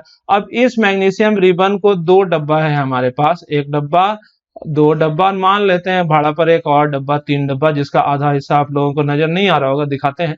तो ये 3 डब्बा में डाले, पहला डब्बा जो है उसमें ऑक्सीजन है, दूसरा डब्बा है CO2 है, तीसरा डब्बा जो है ना उसमें SO2 है। तो पहला डब्बा जो ऑक्सीजन है उसमें इस रिबन जलते हुए मैग्नीशियम रिबन को हम लोग डाल देंगे तो ये जल जाएगा, इसमें कोई तकलीफ नहीं है। क्यों? क्योंकि जलने के लिए इसको ऑक्सीजन चाहिए तो ऑक्सीजन मिल ही रहा है, तो ये जल जाएगा। लेकिन जैसे इसको दूसरे डब्बे में डालेंगे ना तो CO2 जो है फायर एक्सटिंग्विशर की तरह काम करता है, तो ये मैग्नीशियम का जो रिबन है ये बुझ जाएगा, ये बुझ जाएगा, इससे धुआं निकलना बंद हो जाएगा, जलना ही बंद हो जाएगा। लेकिन SO2 जो है वो भी तो जलने में मदद नहीं करना चाहिए, लेकिन यहाँ देखते हैं SO2 में जैसे मैग्नीशियम रिबन को डालते हैं ना तो वो लगातार जलते रहता है। क्यों? क्योंकि सल्फर ऑक्सीजन के साथ रिएक्ट करके, कंबाइन करके मैग्नीशियम जो होता है SO2 के साथ रिएक्ट करेगा और MgS और MgO दोनों बना लेता है। उसी तरह पोटेशियम भी SO2 के साथ रिएक्ट करके K2SO3 प्लस K2H2O3 दोनों बना लेता है। तो 2 मेटल का नाम याद रख लेंगे। सबसे पहले क्या याद रखेंगे कि मैग्नीशियम जो है, सबसे पहले बच्चों क्या याद रखेंगे, पहले तो याद रखेंगे कि मैग्नीशियम ना तो जलता है ना ही जलने में मदद करता है। दूसरा हम लोग क्या याद रखेंगे, metals like magnesium and potassium continue to burn in the atmosphere of SO2 gas. अब हम लोग दूसरे रिएक्शन की तरफ जाते हैं। दूसरा रिएक्शन होता है थर्मल डिकम्पोजिशन, ठीक है, थर्मल डिकम्पोजिशन। थर्मल डिकम्पोजिशन करने का क्या मतलब कि गर्म करेंगे तो टूट जाएगा। तो SO2 को अगर आप लोग 1200 डिग्री सेल्सियस, SO2 को कितना टेम्परेचर, 1200 डिग्री सेल्सियस पर अगर गर्म करोगे तो वो इस तरह से डिकम्पोज हो जाता है। याद हुआ कि ये अगर आप लोग इस तरह से 1200 डिग्री सेल्सियस पर गर्म करोगे तो ये कुछ इस तरह से डिकम्पोज हो जाता है। शायद आप लोगों को दिख रहा होगा। यहाँ पर इसके ऑक्सीडेशन नंबर से हम लोग बेहतर समझ सकते हैं। यहाँ सल्फर का ऑक्सीडेशन नंबर है 4, यहाँ सल्फर का है 0 और यहाँ सल्फर का कितना है 6। तो इस डिकम्पोजिशन रिएक्शन के दौरान क्या होता है, डिस्प्रपोर्शनेशन रिएक्शन जैसा चीज हुआ। अगर दिख रहा हो आप लोगों को कि सेमी एलिमेंट जो होता है वो रिड्यूस भी हो गया, 4 से 0 हुआ मतलब रिडक्शन हुआ, और 4 से 6 हुआ मतलब ऑक्सीडेशन हुआ, मतलब सेमी एलिमेंट ऑक्सीडाइज या रिड्यूस दोनों हुआ। तो ये रिएक्शन जो है डिस्प्रपोर्शनेशन रिएक्शन हो गया। तो डिस्प्रपोर्शनेशन रिएक्शन किसको बोलते हैं बच्चों? कि all those reactions in which the same element of the species will oxidise as well as simultaneously is called disproportionation reaction. Okay, अब हम लोग देखते हैं कि SO2 का एसिडिक नेचर कैसे होता है। यहां पर हम लोग बात कर रहे हैं तीसरा रिएक्शन मान सकते हो, एसिडिक नेचर ऑफ किसका? SO2 की। SO2 के एसिडिक नेचर की अब बच्चों हम लोग बात करें तो याद रखना बच्चों, चूंकि सल्फर जो है नॉन मेटल का ऑक्साइड है तो ऑब्वियस सी बात है ये एसिड की तरह काम करेगा, और वाटर में ये कंबाइन करके वाटर के साथ रिएक्शन करके H2SO3 बना लेता है। इसी वजह से हम लोग, और H2SO3 को क्या बोलते हैं? SlPHUROUS,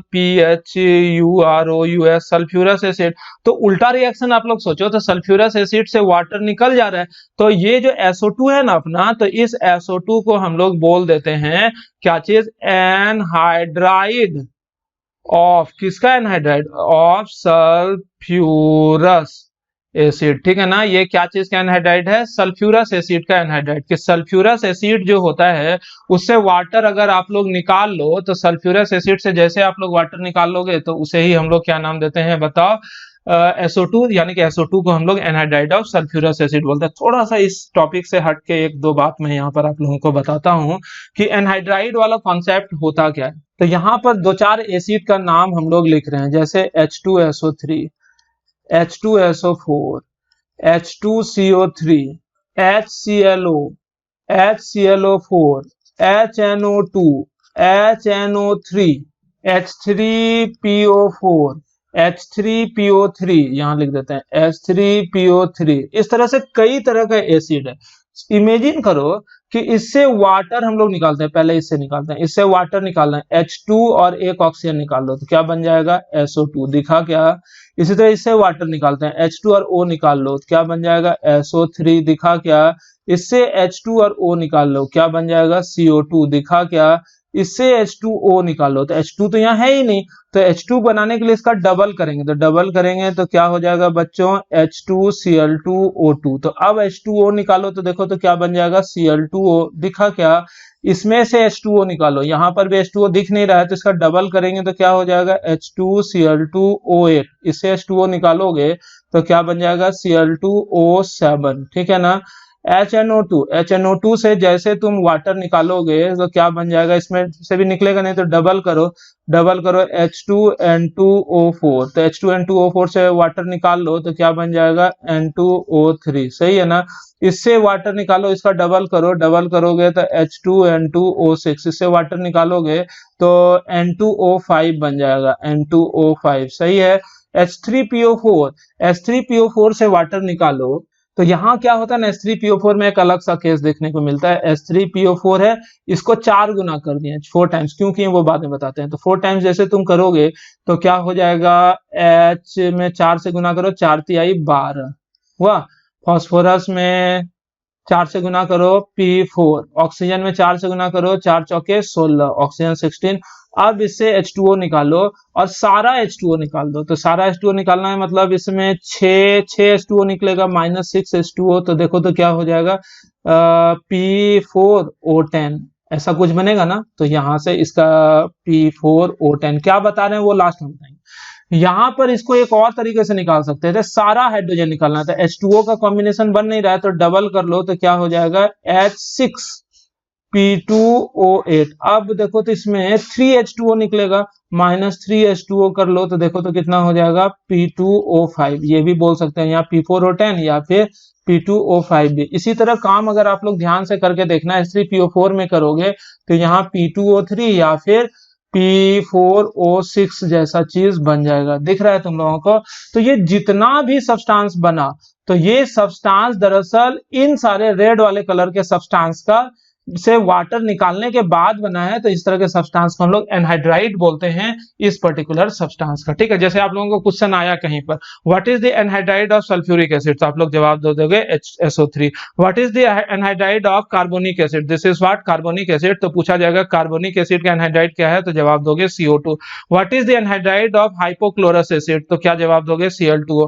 what is the anhydride of perchloric acid, तो जवाब दे दोगे Cl2O7। What is the anhydride of nitrous acid, N2O3। What is the anhydride of nitric acid, तो क्या जवाब दे दोगे N2O5। What is the anhydride of phosphoric acid, तो जवाब दोगे P2O5 या P4O10। What is the anhydride of phosphorus acid, तो क्या जवाब दोगे P2O3 या फिर P4O6। तो इस तरह से हम लोग एनहाइड्राइड का कहानी देखते हैं। ठीक है ना, एनहाइड्राइड क्या होता है इन चीजों को। तो वैसे ही यहाँ पर चूंकि SO2 जो है वो H2SO3 से वाटर निकाल के बना है, इसलिए हम लोग SO2 को क्या नाम दे देंगे बच्चों, एनहाइड्राइड ऑफ सल्फ्यूरस एसिड।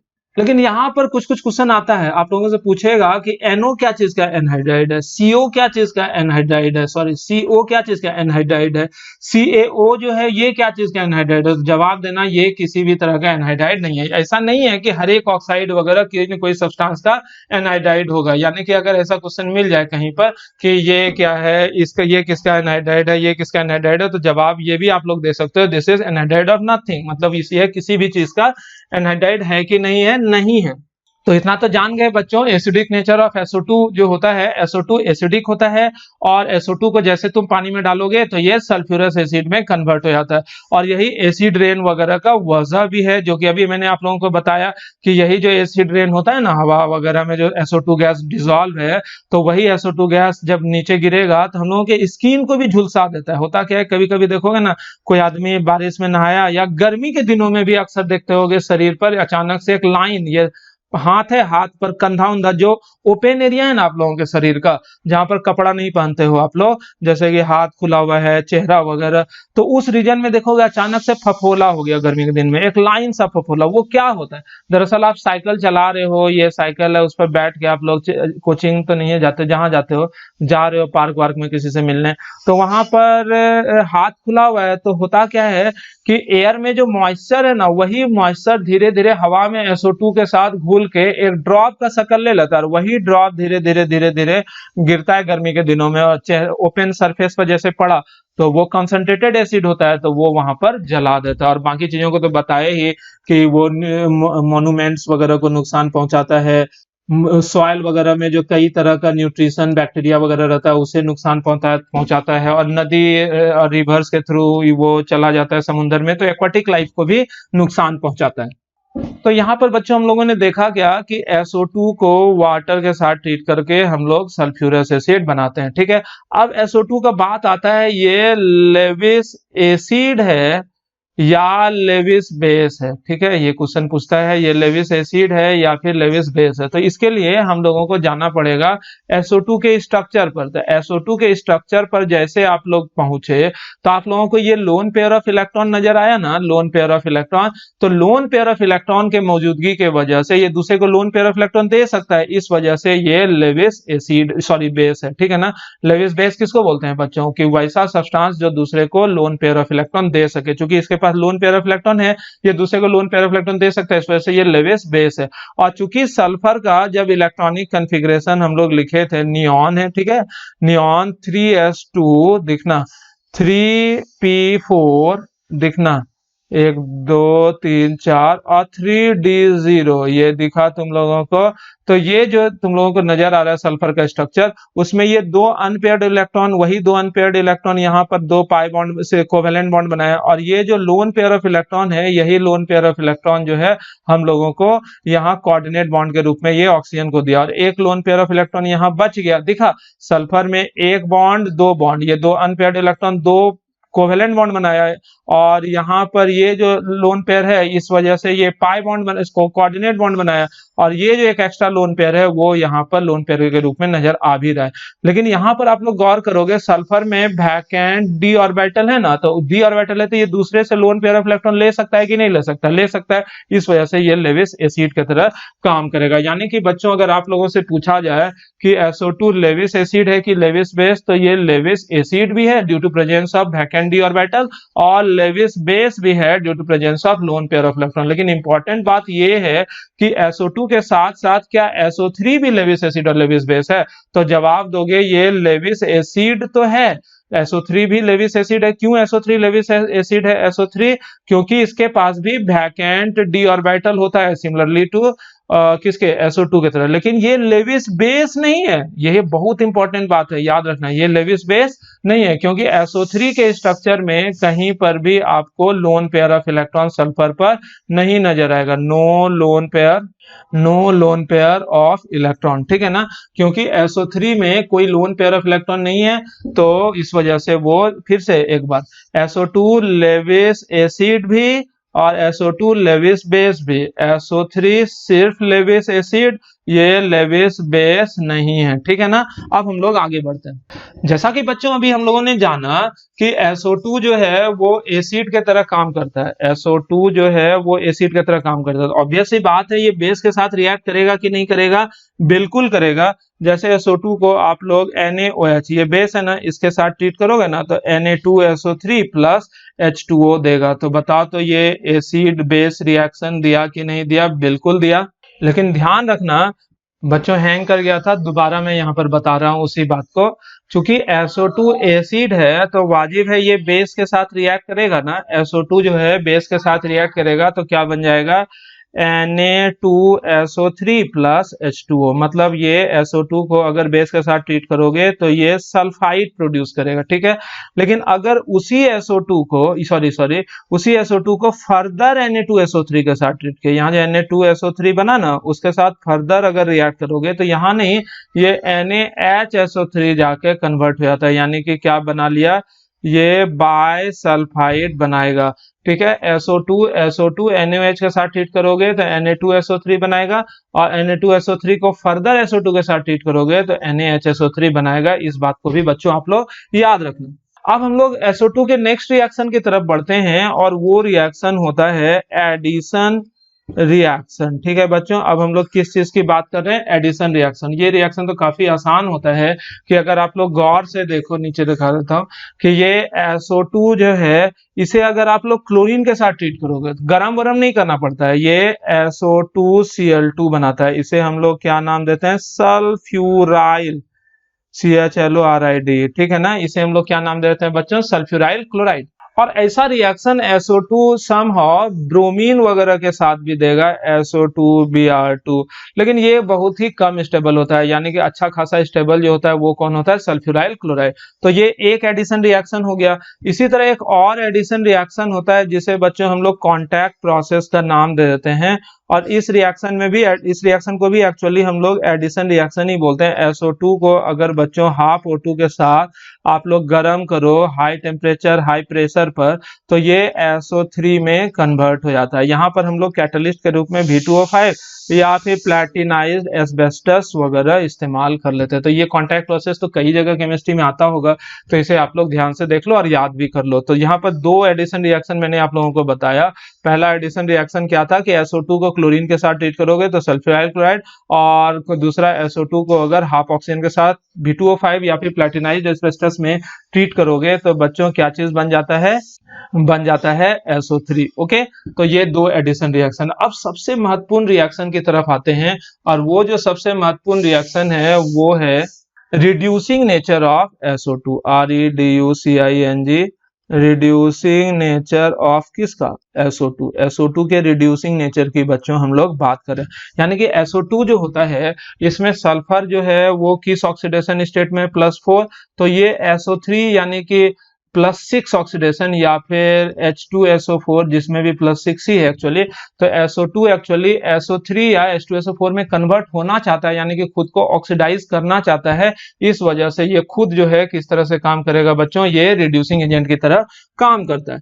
तो रिड्यूसिंग एजेंट की तरह काम करता है तो इसका कई सारा रिएक्शन होता है, उन सारे रिएक्शंस को हम लोग देख लेते हैं। सबसे पहला रिएक्शन कि SO2 जो है वो एक्वस सॉल्यूशन में क्लोरीन को, जैसे डायरेक्ट अगर ड्राई कंडीशन में लोगे तो SO2 Cl2 के साथ रिएक्ट करके सल्फ्यूराइल क्लोराइड बना लेगा, लेकिन एक्वस सॉल्यूशन में जब तुम SO2 को क्लोरीन के साथ ट्रीट करोगे ना, तो क्लोरीन को रिड्यूस कर देगा HCl में और खुद कन्वर्ट हो जाता है H2SO4 में। तो तुम देखो यहाँ +4 से ये खुद हो गया +6 और क्लोरीन को 0 से -1 में कन्वर्ट कर दिया, तो +4 से +6 हो गया। तो ये खुद ऑक्सीडाइज हुआ, यानी कि रिड्यूसिंग एजेंट की तरह काम कर रहा है और क्लोरीन को ये रिड्यूस कर दिया। क्लियर है? तो यहाँ पर बच्चों दूसरे रिएक्शन की अगर हम लोग बात करें तो SO2 को जब तुम MnO4- यानी कि KMnO4 वगैरह के साथ ट्रीट करोगे तो SO2 खुद जो है SO4 2- में कन्वर्ट हो जाता है और साथ में इसे रिड्यूस कर देता है Mn2+ में। तो यहाँ देखो +2 है, यहाँ +6 है, यहाँ +7 है, यहाँ +4 है। तो ये +4 से +6 यानी कि खुद ऑक्सीडाइज हो गया और ये +7 से +2 यानी कि खुद रिड्यूस हो गया। सही है ना? यहाँ -5 है, मतलब ये खुद रिड्यूस हो गया। सही है? तो बच्चों इसी तरह SO2 जो है वो K2Cr2O7 या फिर सीधा Cr2O7 2- के साथ भी रिएक्ट करेगा और बना लेगा बच्चों SO4 2- और +Cr3+। ठीक है ना? तो ये भी डिकलराइजेशन हो रहा है, इस चीज को याद रखना। पूछेगा क्या SO2 KMnO4 के पर्पल कलर को डिकलराइज करेगा, क्योंकि यहाँ पर्पल से कलरलेस हो जा रहा है। ठीक है ना? वैसे यहाँ पर जो ऑरेंज कलर है Cr2O7 2- का, वो भी Cr3+ में जाने पर क्या चीज हो जा रहा है बच्चों? कलरलेस हो जा रहा है। तो बोलोगे हाँ डिकलराइज करेगा। तो यहाँ भी देख रहे हो ये +6 ऑक्सीडेशन स्टेट में है, ये भी +6, ये +4, तो +4 से +6 गया मतलब ऑक्सीडाइज हुआ और ये खुद जो है Cr2O7 ये जो है रिड्यूस हो गया है ना बच्चों। अब फेरस आयन को भी ये इसी तरह से ऑक्सीडाइज करता है कि रिड्यूस करता है। तो ये जो है फेरिक आयन को SO2 को अगर आप लोग Fe3+ आयन के साथ ट्रीट करोगे तो ये बन जाता है SO4 2- मतलब +6 में और Fe3+ को फेरस में कन्वर्ट कर देता है। तो यहाँ भी आप लोग गौर कर रहे होगे ये खुद +4 से +6 में गया, मतलब ऑक्सीडाइज हुआ है, तो खुद रिड्यूसिंग एजेंट की तरह काम किया और ये जो Fe3+ को Fe2+ में ऑक्सीडाइज कर दिया, तो रिड्यूस कर दिया। तो ये जो Fe3+ यहाँ पर रिड्यूसिंग ऑक्सीडाइजिंग एजेंट की तरह काम कर रहा है। ठीक है ना बच्चों? यहाँ पर 4 रिएक्शन मैंने आप लोगों को बताया, उन चारों रिएक्शन को समराइज करके हम लोग एक एक करके देख लेते हैं। चलो वही 4 रिएक्शन जो है हम लोग यहाँ पर एक एक करके देख रहे हैं, लेकिन इस बार बैलेंस करके लिख देते हैं। तो SO2 2H2O यानी कि क्लोरीन के साथ अगर SO2 को ट्रीट करोगे कहाँ? एक्वस सॉल्यूशन में, तो वो H2SO4 और प्लस साथ में 2HCl जो है वो बनेगा, यानी कि क्लोरीन को वो रिड्यूस कर दिया HCl में। दूसरा रिएक्शन जो अभी मैंने आप लोगों को बताया वो था KMnO4 मतलब पोटेशियम पर मैग्नेट के साथ, और वो क्या रिएक्शन था कि 5SO2 बैलेंस करके लिख दे रहा हूं मैं यहाँ पर, उसे 2KMnO4 के साथ ट्रीट करते हो, पानी भी लगेगा यहाँ पर, कितना? 2H2O, तो ये बना लेगा K2SO4 plus 2MnSO4 plus 2H2SO4। ठीक है ना? यहाँ 2H2SO4 ये बड़ा गड़बड़ हो जा रहा है कंप्यूटर। इसी तरह K2Cr2O7 को भी ये काम करेगा, तो यहाँ पर क्या होता है 3SO2 प्लस K2Cr2O7 और इसे H2SO4 के मौजूदगी में बैलेंस करने के लिए ये H2SO4 वगैरह यहाँ पर लिखा हुआ है, तो ये क्या चीज में कन्वर्ट हो जाएगा? K2SO4 plus Cr2SO4 whole 3 plus H2O। Okay student, और यहाँ पर एक और रिएक्शन फेरिक आयन वाला लिखा था मैंने, तो वो आप लोग इस तरह से सोच सकते हो कि ये SO2 को अगर आप लोग Fe2SO4 होल 3, यहाँ पर Fe3+ है, ध्यान से देखना, इसे अगर आप लोग वाटर तो बैलेंस करने के लिए लिख रखा है, इसे ट्वाइस ऑफ FeSO4 में मतलब Fe3+ से ये क्या चीज में कन्वर्ट हो गया बच्चों? Fe2+ में, और साथ ट्वाइस ऑफ H2SO4। ये H2SO4 क्यों? क्योंकि ये सल्फर जो यहाँ पर +4 में था ये खुद +6 में कन्वर्ट हो गया। तो ये है, आप लोगों को ये भी पता होना चाहिए केमिकल प्रॉपर्टीज में अगर हम लोग देखें तो यहाँ पर ये भी होता है कि ये H2 ये SO2 जो है ना, ये हल्का ऑक्सीडाइजिंग एजेंट की तरह काम करते हैं। यानी कि पूछा जाएगा कि SO2 ऑक्सीडाइजिंग एजेंट की रिड्यूसिंग एजेंट, तो आप लोग जवाब दोगे ये रिड्यूसिंग एजेंट और प्लस ऑक्सीडाइजिंग एजेंट दोनों की तरह काम करता है। रिड्यूसिंग एजेंट स्ट्रांग है, स्ट्रांग नहीं भी बोल सकते मतलब, लेकिन ठीक ठाक है, लेकिन ऑक्सीडाइजिंग एजेंट हल्का फुल्का, लेकिन काम करता है ये ऑक्सीडाइजिंग एजेंट की तरह भी और रिड्यूसिंग एजेंट की तरह भी। क्यों? क्योंकि ये इंटरमीडिएट ऑक्सीडेशन स्टेट में SO2+4 है ना, तो ये अपना ऑक्सीडेशन नंबर घटा भी सकता है और बढ़ा भी सकता है। इसी वजह से यदि अपना ऑक्सीडेशन नंबर ये घटाएगा तो ये खुद रिड्यूस होगा, यानी कि ये ऑक्सीडाइजिंग एजेंट की तरह काम करेगा, और यदि ये अपना ऑक्सीडेशन नंबर बढ़ाएगा तो खुद ऑक्सीडाइज होगा, यानी कि रिड्यूसिंग एजेंट की तरह काम करेगा। लेकिन याद रखना बच्चों, SO3 में क्या होता है, SO3 सिर्फ और सिर्फ ऑक्सीडाइजिंग एजेंट की तरह काम करता है, ये रिड्यूसिंग एजेंट की तरह काम नहीं करता है, ठीक है ना। क्यों? क्योंकि SO3 जो है अपने हाईएस्ट पॉसिबल ऑक्सीडेशन स्टेट में है, तो यहां से ये अपना ऑक्सीडेशन नंबर घटा सकता है, यानी कि ऑक्सीडेशन नंबर घटाएगा तो खुद रिड्यूस हुआ, यानी कि ऑक्सीडाइजिंग एजेंट की तरह काम करेगा, लेकिन ये अपना ऑक्सीडेशन नंबर बढ़ा नहीं सकता है, ठीक है ना। इसी वजह से ये रिड्यूसिंग एजेंट की तरह काम नहीं करता है। तो अब हम लोग देख लेते हैं कुछ ऑक्सीडाइजिंग बिहेवियर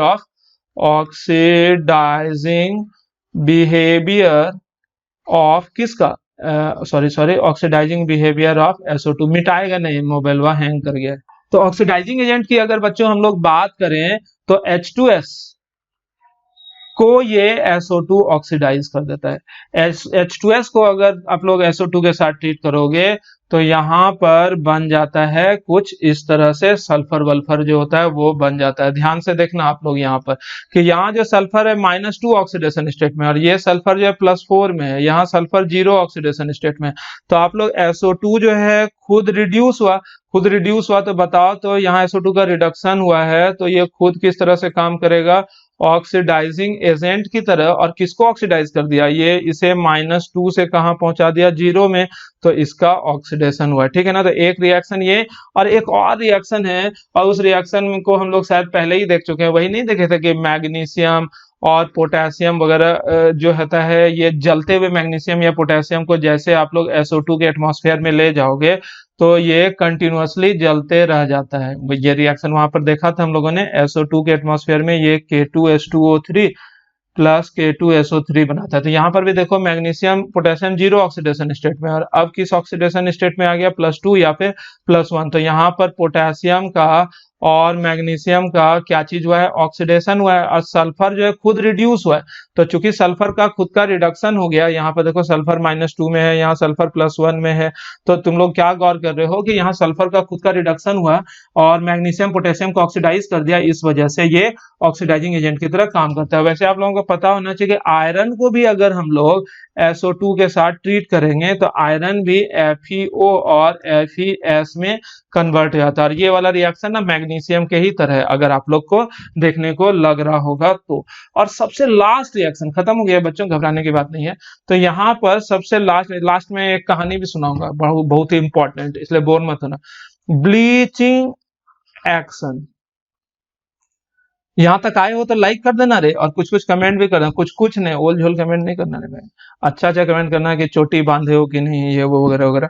तो ये ब्लीचिंग एक्शन जो है, ब्लीचिंग एक्शन की बच्चों अगर हम लोग बात करें तो SO2 जो होता है वो वाटर के साथ अगर जाएगा तो SO3 प्लस 2 नेसेंट हाइड्रोजन भी प्रोड्यूस कर सकता है, NaCENT हाइड्रोजन। और ये जो नेसेंट हाइड्रोजन बना ना, ये कलरिंग मैटर को रिड्यूस करके ये नेसेंट हाइड्रोजन क्या चीज में, कलर लेस मैटर में कन्वर्ट कर देता है। तो बताओ, तो इस तरह से SO2 जो है चूंकि कलर उड़ाने का काम किया, तो इस तरह से ये ब्लीचिंग एजेंट की तरह काम कर रहा है कि नहीं बच्चों, ये ब्लीचिंग एजेंट की तरह काम कर रहा है।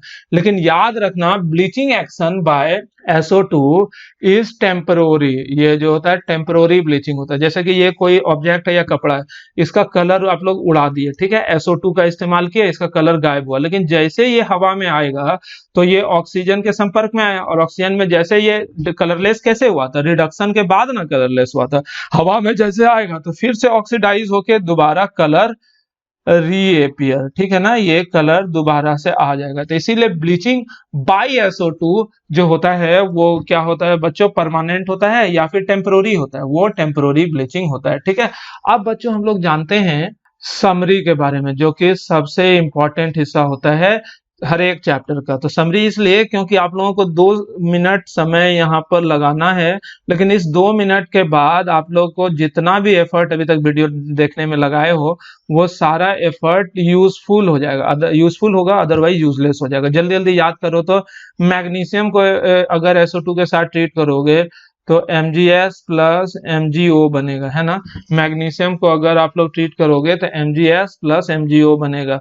इसी तरह पोटेशियम को ट्रीट करोगे तो क्या बनेगा, K2SO3 प्लस K2H2O3। और वो लास्ट में जो आयरन वाला लिखे थे ना, तो वो आयरन वाला यहीं पर घुसा देते हैं। तो आयरन के साथ ट्रीट करोगे तो FeS प्लस FeO बनेगा। याद हो रहा है।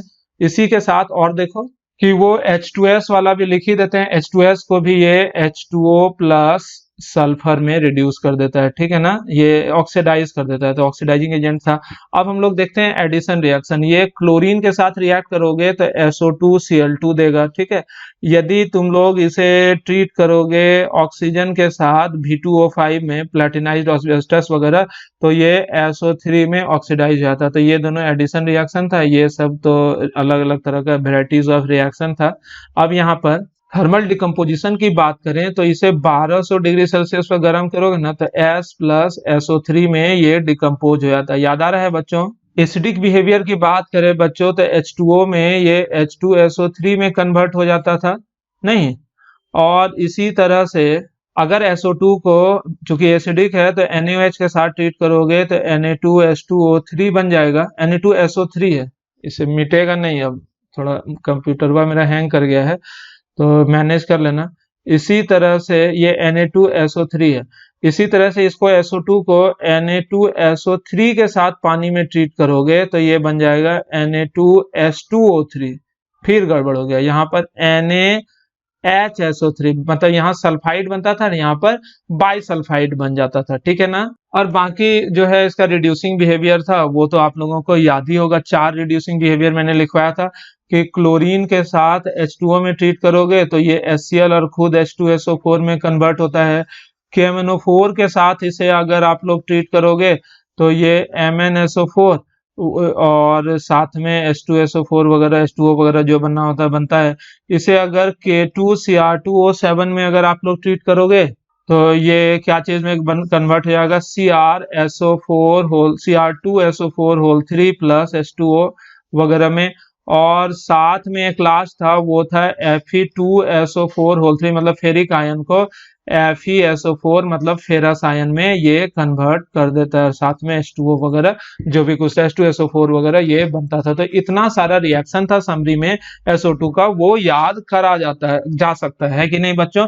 अब हम लोग लास्ट में ना, अंतिम चीज लास्ट है, यूजेस देख लेते हैं SO2 का। SO2 का यूजेस क्या क्या होता है, यूजेस ऑफ SO2, ठीक है ना। ये काफी इंपॉर्टेंट है और काफी इजी भी है, क्योंकि मैंने पहले भी बताया आप लोगों को कि हर एक चैप्टर में हर एक टॉपिक के यूजेस से बहुत सारा क्वेश्चन जो है अलग अलग तरह के एग्जाम में पूछा जाता है। तो सबसे पहला जो है ये मैन्युफैक्चर ऑफ सल्फ्यूरिक एसिड, जो कि चैप्टर में आगे पढ़ना ही है, सल्फ्यूरिक एसिड के मैन्युफैक्चर में, और साथ ही साथ paper from paper pulp, paper pulp से पेपर बनाने में भी इसका इस्तेमाल होता है। वहां पर डायरेक्टली SO2 का इस्तेमाल नहीं होता है, वहां पर एक्चुअली NaHSO3 मतलब सोडियम बाइसल्फाइड का इस्तेमाल होता है। लेकिन सोडियम बाइसल्फाइड भी तो SO2 से ही बनाते हैं बच्चों।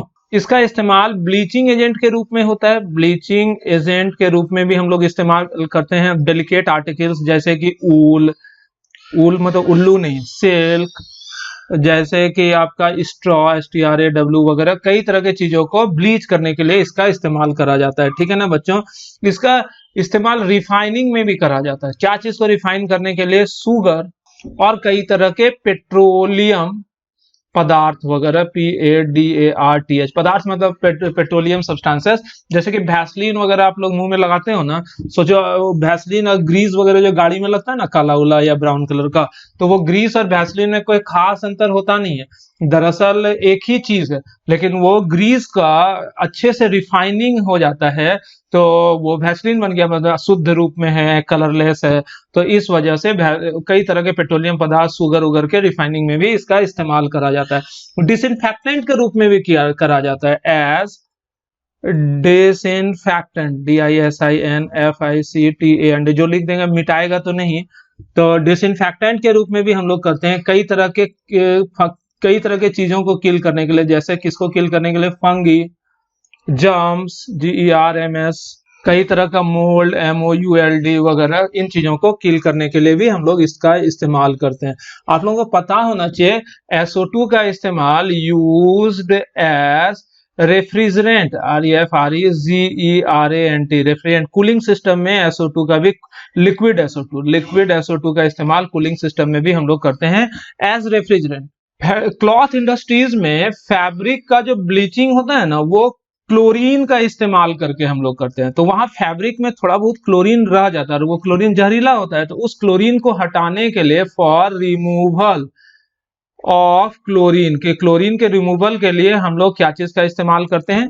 SO2 का इस्तेमाल करते हैं, जिसको कि हम लोग बोलते हैं NTCHLOR। तो आज के लेक्चर में सबसे इंपॉर्टेंट शब्द जो आप लोगों को सुनाई पड़ा वो है एंटीक्लॉर, ANTICHLOR। तो आप लोगों से पूछा जाएगा कि व्हाट इज एंटीक्लॉर, कि एंटीक्लॉर होता क्या है, तो आप लोग जवाब दोगे कि वो सब्सटेंस, एंटीक्लॉर मतलब वो सब्सटेंस जिसका इस्तेमाल हम लोग किसी भी सब्सटेंस से क्लोरीन को हटाने के लिए करते हैं। ओके बच्चों, तो आज के लेक्चर में हम लोग इतना ही जानते हैं। अगले लेक्चर में हम लोग ऑक्सी एसिड्स ऑफ सल्फर के बारे में देखेंगे और सबसे लास्ट में हम लोग सल्फ्यूरिक एसिड देख के चैप्टर को खत्म कर लेंगे। उसके बाद ग्रुप 17 में आएंगे, जो कि बहुत बड़ा चैप्टर है, तो उसे भी हम लोग ध्यान से और अच्छे से समझेंगे। कॉपी याद करना सबसे जरूरी है। तो कॉपी कब याद करोगे बच्चों? कॉपी लिखोगे तब ना याद करोगे, क्योंकि ये सब नियम है, ये जिंदगी का चक्र है कि पहले लिखा जाता है, फिर याद करा जाता है। लिखने के पहले देखा जाता है। देखा जाता है कब? एक नियत समय पर। एकदम रूटीन फॉलो करो, बिलीव करो मेरे पर। तुम 10 दिन रूटीन फॉलो करो, 10 दिन, सिर्फ 10 दिन, बहुत ज्यादा बोल दिया, लेकिन फिर भी 10 दिन तुम करो। और 10 दिन तुम करोगे ना, तो 11वां दिन तुमको फॉलो करने की जरूरत नहीं होगी। तुम लोग खुद ब खुद सुबह में 5:30 बजे और शाम में 5:30 बजे खुद से उठ के बैठ जाओगे और आके वीडियो को देख लोगे। ठीक है ना? ये रूटीन मैं इसलिए बना रहा हूँ कि एकदम रूटीन में काम करोगे ना, तो कहीं पर कोई तकलीफ नहीं होगा। तुमको मिसिंग जैसा भी फील होगा। जैसे तुम 3-4 दिन अगर नहीं छूट गया, एक आध दिन, तो तुम मिस करोगे, अरे आज लगता है कुछ जिंदगी में छूट गया। और अभी जो तरीका आप लोग अपना रहे हो वीडियो देखने के लिए, उस तरीका से आप लोगों को कुछ फील नहीं होता होगा। आप लोगों को एक प्रेशर बिल्ड होता होगा, जानते हो? देखना आप लोग के साथ ऐसा हो रहा होगा कि पिछले 10 मिनट से सोचे कि आज अब चलो वीडियो देख लेते हैं, नहीं आज छोड़ो ना, थोड़ा देर के बाद थोड़ा टीवी देख लेते हैं, अब नहा ही लेते हैं, अब नहा लिए तो 2 बज गया, खाना खा ही लेते हैं, खाना खा के देखें वो 5 बजे आ रहा है ना, तो चलो 4 बजे देख के खत्म कर लेंगे। बीत जाता है समय ऐसे, और ऐसे समय बीते जाएगा, लेक्चर पे मोबाइल में जमा होते जा रहा है, कर कुछ नहीं रहे। और जैसे एक भी लेक्चर छूटता है ना बच्चों, ये भी है, ये भी ह्यूमन साइकोलॉजी है कि एक भी लेक्चर अगर आप लोगों का छूट जा रहा है तो दूसरा लेक्चर देखने का इच्छा नहीं होता होगा। भले ही दूसरे लेक्चर में पहले लेक्चर का कोई जरूरत नहीं है, वो तो तब ना पता चलेगा जब दूसरा लेक्चर आप लोग देखोगे। लेकिन पहला लेक्चर जैसे छूटा, ये पहला कहने का मतलब लास्ट लेक्चर जैसे आप लोगों को छूटा, तो अगला लेक्चर देखने का मन नहीं करेगा।